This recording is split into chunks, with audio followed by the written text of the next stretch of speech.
여러분 안녕하십니까. 8월 23일 새벽입니다. 전인책입니다. 어젯밤에 또 좋지 못한 뉴스가 있었죠. 부천 화재. 지금까지 밝혀진 사망자만 7분입니다. 왜 우리나라에는 이런 생각지도 못하는 사고들이 계속 일어나는 걸까요? 정말 안타까운 심정입니다. 검찰이 이 김건희 여사의 이른바 명품백 수수 의혹 사건에 대해서 무혐의로 결론을 내렸습니다. 지금부터 이틀 전입니다. 이원석 검찰총장이 전담 수사팀 구성을 지시한 지 약 4개월 만입니다. 검찰은 어제 이 총장에게 보고를 거쳐서 조만간 이 김 여사에 대한 불기소 처분을 할 것으로 보입니다. 이틀 전인 20일 법조계에 따르면 이 사건을 수사해온 서울중앙지검 형사일부는 최근 이창수 서울중앙지검장에게 김 여사의 부정청탁금지법, 정확히 얘기를 하면 부정청탁 및 금품 등 수수의 금지에 관한 법, 그 청탁금지법 위반 혐의가 인정되지 않는다는 수사 결과를 보고했다고 합니다. 이창수 지검장은 어제 22일 대검 주례회동에서 이원석 총장을 만나 수사 결과를 그대로 보고를 했고, 따라서 특별한 지시가 없다면 곧 사건을 최종 처분할 것으로 보입니다. 수사팀은 김건희 여사에게 무혐의 결정을 한 이유가 무엇일까요? 2022년 9월 김 여사가 최재형으로부터 받은 디올백이 윤 대통령 직무와 관련이 없다고 판단을 한 것입니다. 이른바 목사라고 하는 최재형이 김건희 여사에게 접근을 한 경위 등을 따져봤을 때 이 청탁의 대가로 디올백을 준 게 아니라 만남의 수단이거나 혹은 감사의 표시로 준 선물에 해당된다고 본 것입니다. 최재형 역시 검찰에서 디올백은 김 여사를 만나기 위한 수단이었다며 직무 관련성과 그리고 대가성을 부인했습니다. 또 최재형이 김창준 전 미국 연방하원의원의 국정자문위원 임명 등을 요구했다고 하지만 우리나라에 국정자문위원이라는 직책이 존재를 하지 않습니다. 그리고 그런 직책이 존재를 하지 않으니 청탁 내용이 구체적이지 않았다, 이렇게 검찰이 판단을 한 겁니다. 그것도 무혐의를 내리는데 근거로 작용을 했습니다. 무엇보다 최재형이 김 여사에게 건넨 디올백은 대통령의 직무와 관련이 없습니다. 이에 따라 윤 대통령에게도 청탁금지법에 규정된 신고 의무가 없다고 결론을 낼 것으로 보입니다. 알았든 알지 못했든 신고 의무는 없다, 이렇게 판단을 한 겁니다. 청탁금지법은 공직자가 배우자의 금품 수수 사실을 알았을 경우에 소속 기관장에게 지체 없이 서면으로 신고를 하도록 규정합니다. 이를 어기면 3년 이하의 징역 또는 3천만 원 이하의 벌금형에 처하도록 되어 있죠. 그러나 김 여사의 디올백 수수가 법에서 규정하는 청탁에 해당하지 않기 때문에 신고할 의무가 없다는 것입니다. 게다가 청탁금지법에는 공직자의 배우자에 대한 처벌 규정도 따로 없습니다. 그런데 고발인인 서울이 소리는 최재형이 김 여사에게 디올백을 건넨 전후 김창준의 국립묘지 안장과 그리고 통일TV 재개 등의 청탁을 전달했으므로 직무 관련성이 있다고 주장을 합니다. 그러나 검찰은 김창준 국립묘지 안장 문제는 김 여사에게 전달되지도 않았고, 그리고 통일TV 재개 요청은 디올백을 전달한 뒤 1년이 지나서야 이루어져서 시간상 관련성이 없다고 판단을 했습니다. 지난 5월 2일 이원석 총장 지시로 꾸려진 수사팀은 김 여사를 비롯해서 최재형 외에도 서울이 소리 기자라고 하는 이명수 그리고 대통령실 행정관 3명 등 이 사건 관계인 조사를 마쳤습니다. 대통령 부인 김건희 여사 조사는 검찰청에서 이루어지지 않고 다른 정부 기관 건물에서 이루어졌습니다. 그리고 이어서 문제의 디올백을 이미 제출받아 최재형이 함정을 팔 목적으로 촬영을 한 가방과 같다는 사실을 확인했습니다. 이제 남은 빈수는 검찰 수사심의위원회 소집 여부입니다. 검찰이 오해를 받지 않기 위해 이 검찰 수사심의위원회를 소집할 것이냐, 수심이라고 그러죠. 이 수심위는 검찰 수사와 기소 여부 등을 외부 전문가들이 심의하도록 대검찰청에 설치된 기구입니다. 최재형은 오는 23일 피의자신문으로 대검에 수심위 소집을 신청할 계획이라고 합니다. 최재형은 직무 관련성이 없다는 검찰 판단이 이해되지 않는다는 입장문을 냈습니다. 이쯤 되면 어떻게 표현해야 합니까? 명색이 일국의 대통령 부인을 상대로 함정을 파놓고, 그 타깃은 물론 대통령입니다. 함정을 파놓고, 그리고 300만 원짜리 명품 백을 살 때부터 계속 촬영을 했습니다. 그리고 시계에 카메라가 든 시계를 차고 대통령 부인을 만나서 시종일관 비밀로 촬영을 했습니다. 함정을 판 겁니다. 정말 잔인한 자들입니다.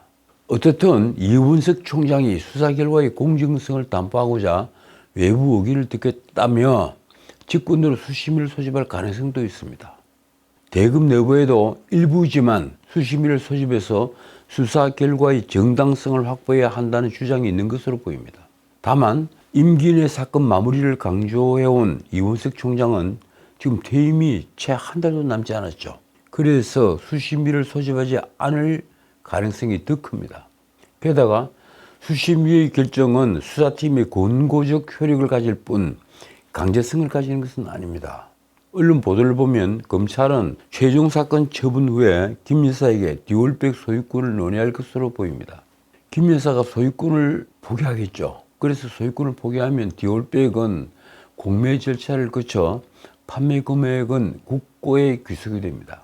그런데 검찰이 무혐의 결론이 알려지자 민주당은 대통령 부부 봐주기 수사라며 반발을 했습니다. 야권에서는 대통령의 직무 관련성을 폭넓게 봐야 한다는 주장이 쏟아졌습니다. 거의 모든 신문에 그 야당 주장이 실려 있습니다. 민주당 조승래 대변인의 말이 이렇습니다. 아무리 엉터리 면죄부를 내려도 국민은 명품백 사건을 결코 용서하지 않을 것이다. 따라서 특검의 필요성을 스스로 입증하는 것이다. 결국 김건희 특검을 하자, 이 주장을 하고 있는 겁니다. 한편 이원석 검찰총장은 20일 이창수 서울중앙지검장으로부터 김건희 여사의 디올백 수수 의혹 결과를 보고받은 것과 관련해 말을 아주 아꼈습니다. 문제는 이 총장이 수사팀의 보고를 수용할 것인가입니다. 만약 이 총장이 수사팀의 보고, 김건희 여사 무혐의 이걸 수용을 하면 수사는 일단락됩니다. 그러나 아까 말씀드린 대로 이 총장이 직권으로 수사심의위원회를 소집할 가능성도 있습니다. 이원석은 어제 오후 퇴근길에 대검찰청 청사 앞에서 기자들이 김 여사 무혐의 보고를 받았는데 어떤 입장인가 라고 묻자 드릴 말씀이 없다고 했습니다. 다시 기자들이 총장 직권으로 수사심의위를 요청할 것인가 라고 묻자 나중에 말씀드리겠다며 즉답을 피했습니다. 자, 이제 여야 대표회담에 관련된 얘기입니다. 이재명이 코로나에 걸렸습니다. 그래서 코로나 확진이 되자 한동훈과의 대표회담은 물 건너가는 분위기입니다. 이재명은 20일 코로나에 확진돼서 자가격리에 들어갔다고 합니다. 이로써 이날 예정된 문재인 예방과 그리고 오는 25일 한동훈 대표와의 여야 회담도 미뤄졌습니다. 어떻든 오는 25일 11년 만에 여야 대표회담이 연기되면서 쟁점 법안을 둘러싼 여야 대표의 담판도 9월 정기국회로 미뤄질 것으로 보입니다. 아니 어쩌면 여야 대표의 담판 자체가 사라질 가능성도 있습니다. 한동훈은 22일 당 최고위원 회의에서 대표회담 연기와 관련해 이렇게 말했습니다. 시간이 더 생긴 만큼 더 충실히 준비를 해서 민생을 위한 회담, 정치 복원을 위한 회담, 정쟁 중단을 선언하는 회담이 이루어지길 기대한다. 그런데 이런 식의 조건이 많이 붙은 회담이 성사된 경우는 거의 없죠. 이재명은 현재 인천의 한 병원에서 입원 치료를 받고 있다고 합니다. 요새 코로나 확진을 받으면 입원 치료를 받는가요? 한편 난관에 봉착했던 여야 간 실무협의는 시간을 벌기도 했습니다. 실무협의에서는 회담을 모두 공개 생중계하자는 국민의힘과 정시 이벤트를 하자는 것이냐 하는 민주당이 신경전을 벌여왔습니다. 어떻게 될까요? 지난번 영수회담을 보면 민주당과 이재명이 워낙 계략을 잘 펴고 거기에 국민의 힘이 휘말렸습니다. 퇴장하는 카메라를 돌려세우고 대통령을 옆에 앉힌 다음에 포켓에서 A4 용지를 끄집어내서 그걸 계속 읽으면서 대통령을 공격을 했습니다. 그리고 그 A4 용지를 다 읽자 카메라는 끄지고 돌아갔습니다. 그 뒤에 비공개로 한 얘기는 무슨 말을 했는지 국민들은 알 수가 없죠. 거기에 국민의힘이 휘말린 겁니다. 그래서 한동훈 대표는 TV 중계 제안을 한 것인데 어떻습니까? 이 대표회담을 생중계하면 결국 정치 토론을 하는 게 되지 않겠습니까? 그래서 여당 안에서도 무슨 회담을 TV가 중계까지 하느냐 이런 말이 나오고 있는 겁니다. 그런데 대표회담이 이렇게 미뤄지면서 그동안 물밑에서 오고 가던 여야 간의 빅딜 얘기도 사실상 없는 일이 됐습니다.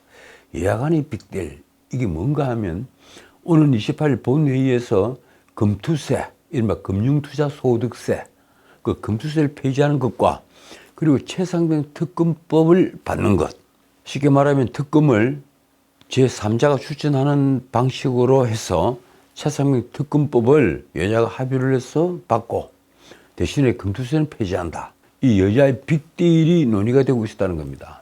이 쟁점 법안의 빅딜도 가능하다는 말이 오고 갔는데 이것이 이제 어떻게 되느냐. 사실 무산됐다는 말들이 많습니다. 이미 국토위에서 합의 처리한 전세사기 특별법, 그리고 자녀 사망 시에 양육 의무를 저버린 부모의 상속권을 배제할 수 있도록 하는 민법 개정안, 이걸 구하라법이라고 그러죠. 이 구하라법 등 여야 간의 쟁점이 적은 10개 안팎의 법안만 오를 전망입니다. 그리고 28일 본회의에서는 윤 대통령이 거부권을 행사한 방송사법, 그리고 전 국민 25만 원 지원법, 이런 법안도 재표결이 이루어질 가능성이 있습니다. 지금 민주당이 그렇게 추진하고 있습니다. 어떻든 9월 정기국회가 시작이 되면 여야 갈등이 첨예해지면서 여야 대표회담 자체가 무산되는 거 아니냐 하는 우려가 일부에서 제기되었습니다. 대통령이 거부권을 행사한 법안들이 국회 재표결에서 폐기가 되면 여야 갈등이 다시 커질 것이고, 그렇게 되면 여야 대표회담도 무산될 가능성이 아주 높다, 이런 관측이 많습니다. 민주당 핵심 관계자의 말이 이렇습니다. 양당 대표회담도 유의미하겠지만 이재명 대표 입장에서 더 중요한 것은 영수회담이다. 하루라도 더 늦기 전에 윤석열 정부의 국정기조를 바꾸는 게 중요하다. 그런데 현 상황에서 윤석열 대통령이 영수회담을 받을 가능성은 저는 없다고 봅니다. 지난번 1차 영수회담에서 사실 윤석열 대통령이 생각지도 않게 당했기 때문입니다. 자, 한편 국민의힘 지도부가 20일 금융투자소득세 토론회에 총출동을 해서 민주당을 향해 금투세 폐지에 조기 합의하자고 압박을 하고 나섰습니다. 국민의힘은 내년 1월 시행 예정인 금투세를 완화 유예하는 게 아니라 폐지하는 것을 당론으로 추진하고 있습니다. 이게 왜 이런지 아십니까? 우리나라에는 정권에 투자하고 있는 사람이 1,400만이나 됩니다. 1,400만 계좌. 그러니까 금투세를 폐지하느냐 폐지하지 않느냐 여기에 따라서 다음 대권의 승부가 갈릴 가능성마저 있습니다. 정부도 금투세 폐지 입장입니다. 역시 같은 입장입니다. 20일 국민의 금투세 폐지 토론회에서 한동훈이 한 말이 이렇습니다. 민주당이 정쟁과 민생을 확실히 분리해야 한다. 우리가 먼저 민생에서 손잡을 수 있는 이슈가 금투세 폐지라고 생각한다. 금투세 폐지를 민생을 향한 정치회복 1호 안건으로 삼자는 제안을 드린다. 한동훈 대표는 청년층의 자산 형성이 자본시장에 집중되어 있는데 자본시장에 악영향을 주는 제도를 방치할 경우에 청년의 목소리를 외면하는 결과가 될 것이라고 덧붙였습니다. 금투세를 그대로 놔두면 2030의 반발이 더 커진다는 얘기입니다. 한편 이날 토론회에 참여한 전문가들은 금투세가 이중과세 성격이 있고 투자시장을 위축시킬 우려가 있다고 주장했습니다. 그렇죠. 야당은 금투세는 큰손 1%에 해당된다는 주장만 계속합니다. 일반 국민들 99%는 금투세와 그렇게 연관되지 않는다, 이 얘기를 하죠. 그런데 어떻습니까? 큰 손들은 이 금투세, 자기가 번 이익의 20%를 내지 않기 위해서 금투세 전에 주식을 대거 처분을 할 겁니다. 그렇게 되면 주가는 폭락을 하겠죠. 대만이 그렇게 됐습니다. 그 피해는 오롯이 개미들에게 갑니다. 자, 이제 경제 뉴스 잠깐 하나만 짚고 마치겠습니다. 어제 오늘 참 많은 뉴스가 있었습니다. 모두 다 정치와 연결된 것이니 간단히 코멘트하고 넘어가려고 했는데 우선 금융 뉴스입니다. 이 주택가격 상승이 계속되자 집값 거품을 막고 가계부채 억제를 위해 금리를 다시 동결을 했습니다. 한국은행 이 금융통화위원회가 22일 기준금리 3.50%를 동결을 한 건데, 지난해 2월 3.50%로 묶은 이후에 13번째입니다. 계속 동결해서 13번째 왔습니다.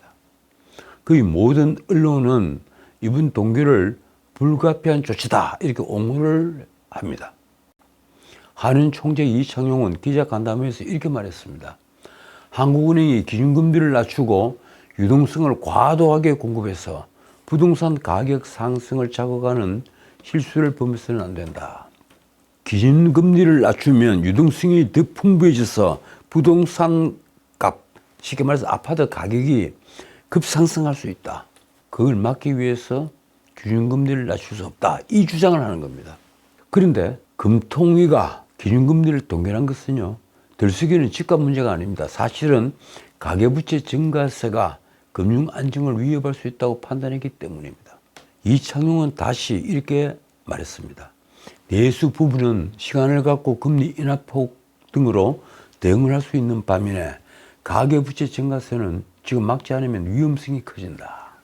자, 그런데 앞으로 제가 다시 말씀을 드리겠지만, 이 가계부채 증가세가 겁이 나는 것이냐, 아니면 이 가계부채가 엄청난데 온 국민이 빚을 지고 있는데 그 고금리로 인한 이자가 더 무서운 것이냐, 이 문제가 있습니다. 결국 금통위원들은 이날 기준금리를 3.5%로 동결을 하는데 전원 동의를 냈습니다. 전부 다 이창용과 생각이 같았던 겁니다. 금통위원들에게는 고금리 계속으로 자영업자들이 속이 타들어가는 것은 모르는 걸까요?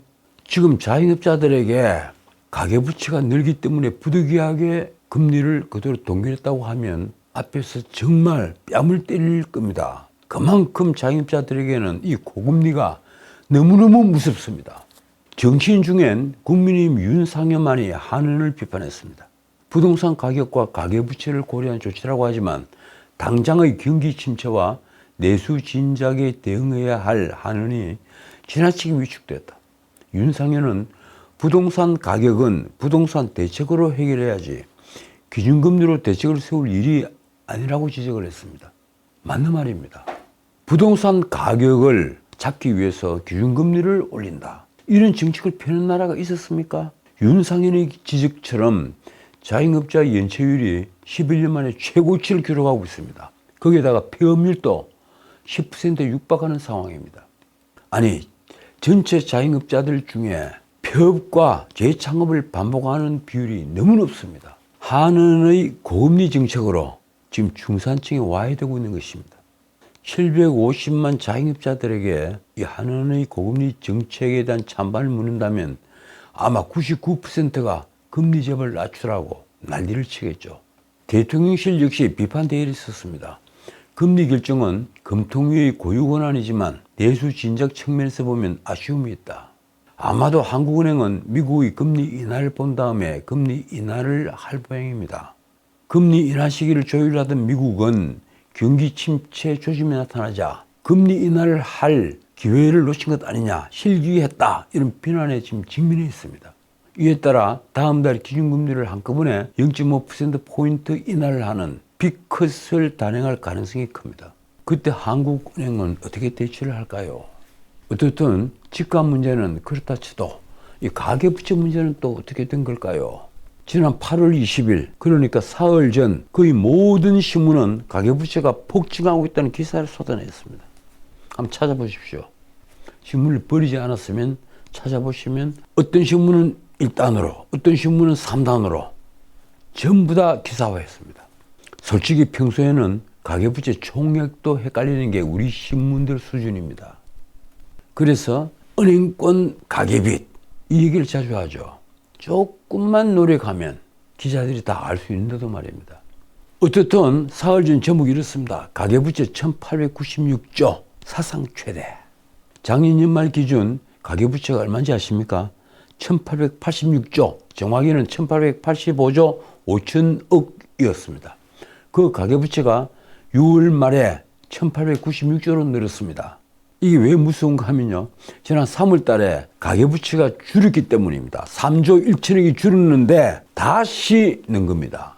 1896조로 말입니다. 가계부채는 고금리로 1분기에 말씀드린 대로 약간 줄었죠. 그런데 2분기 주택거래 회복과 함께 이른바 영끌에다가 영혼까지 끌어와서 B2로 집값이 더 오르기 전에 집을 사겠다면서 전체 가계의 빚이 다시 역대 최대를 기록한 겁니다. 이른바 주담대 주택담보대출, 그것이 대폭 는 겁니다. 한국은행이 8월 20일 발표를 한 2024년 2분기 가계신용 잠정 통계에 따르면 6월 말 기준 가계신용 잔액은 1896조 2천억. 이는 1분기 3월 말에 1882조 4천억보다 13조 8천억 원이나 많습니다. 석 달 동안에 가계부채가 약 14조 원 더 는 겁니다. 가계신용이란 말은 가계가 은행, 그 저축은행까지 다 포함해서 은행입니다. 그리고 보험사, 대부업체 등 공적인 금융기관 등에서 받은 대출에다가 카드 사용금액, 즉 판매 신용까지 더한 포괄적 가계부채를 말합니다. 그러니까 우리나라 가계신용은 작년 말 1885조 5천억이었는데 5천억을 약간 넘었습니다. 그래서 1886조라고 저는 늘 얘기하는 겁니다. 그 1885조 5천억에서 통화 긴축 속에 올해 고금리 때문에 1분기에 약 3조 천억이 가계부채 줄었습니다. 빚을 갚아버렸으니까. 그래서 1882조 4천억이 됐는데 불과 다시 석 달 만에 한 분기 만에 다시 정가세로 돌아 무려 13조 8천억이 더 는 것입니다. 가계신용 중에 판매신용, 즉 카드 대금을 뺀 가계대출만 보면 2분기 말 잔액은 1780조 원, 1분기 말보다 13조 5천억이 늘었습니다. 특히 가계대출 가운데 주택담보대출 잔액이 1092조 7천억이나 됩니다. 이 주담대가 16조 원 급증을 한 것이 결국은 가계부채를 늘린 겁니다. 대출 창구별로는 은행 가계대출이 석 달 사이에 17조 3천억 원이나 늘었습니다.